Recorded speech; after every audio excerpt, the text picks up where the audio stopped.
Hey guys, it's me. I know I haven't done a video in a little while. I've been working on my book writing and stuff, and I've been putting out some trailers for the book, which is pretty cool. Having a lot of fun with that. But in case you can't see the sweat still glistening on my forehead, I just got done in the gym. I was doing some cardio.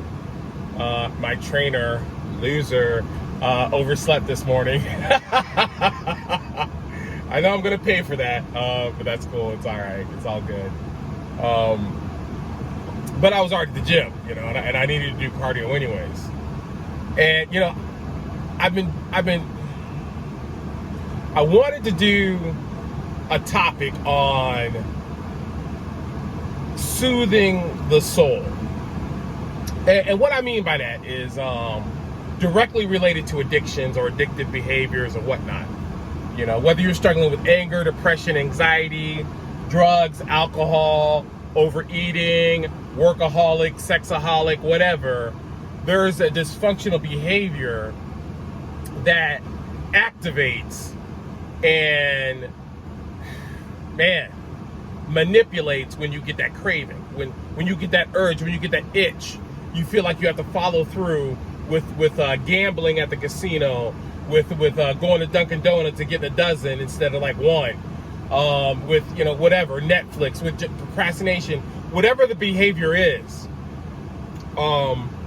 We have to learn not only to stop the behavior. That's like a no-brainer. Everybody, we get a lot of amateur counselors out there that are giving advice to their loved ones and just saying, well, just stop doing it. Well, yeah, okay, of course we want to do that, but the strategy to stop is a little complicated, because it requires multiple things. Because we have to understand that the addiction, whatever it is like is potent, is powerful. It massages everything, even though it's brief. Whether it's 5 minutes or 15 minutes, even though it's a brief relief, it is a much needed relief for the stress and the chaos in our life. So I often tell people we got to develop several strategies. One, we got to reduce the stress. We got to reduce the inflammation that's going on inside you. It's a reaction to what's going on in the world around us and how we've managed it and I don't want to keep using the word dysfunctional. We've learned a lot of shortcuts that aren't successful long term. Let's just put it like that. So one of the strategies, let me turn on my air conditioning, hold on.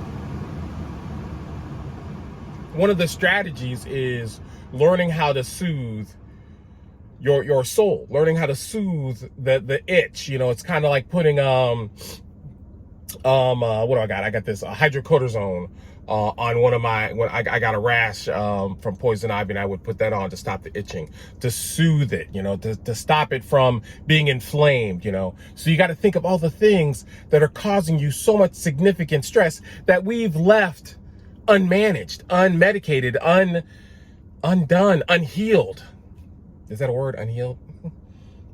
And that's why the addiction is so irresistible. It's medicating situations that are unresolved and extremely painful.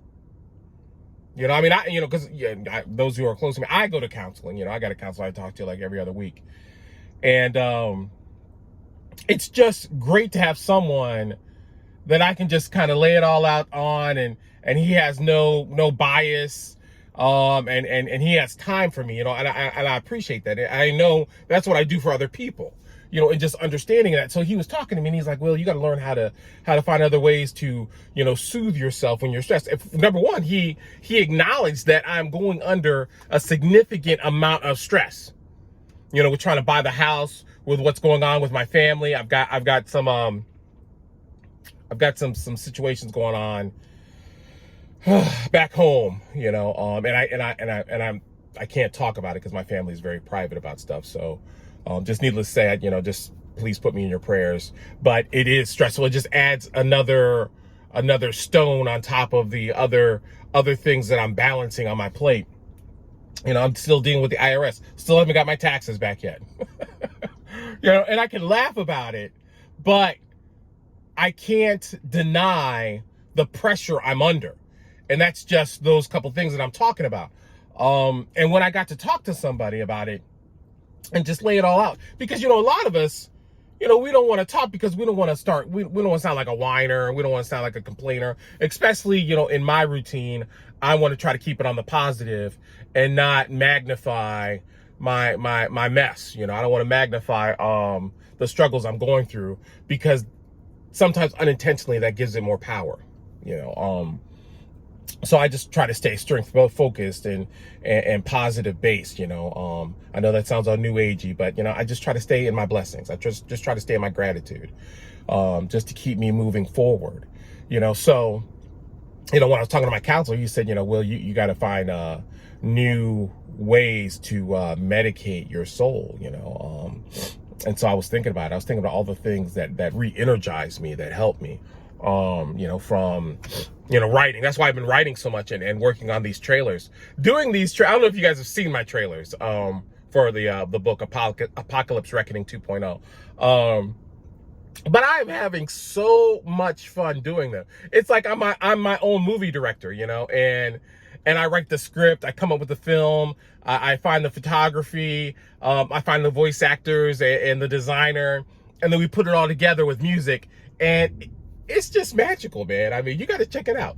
But I'm having so much fun doing that, telling the story that I have. And if you guys have heard any of my other commercials about it, the Apocalypse Reckoning series is part of my platform in talking about addictions and just addictive behaviors, because a lot of the main characters struggle with addictions and mental health issues and da-da-da-da. Because I want to start spinning real life characters in a fictional sense to portray what really goes on in the life of somebody who's in recovery or somebody who's in active addiction.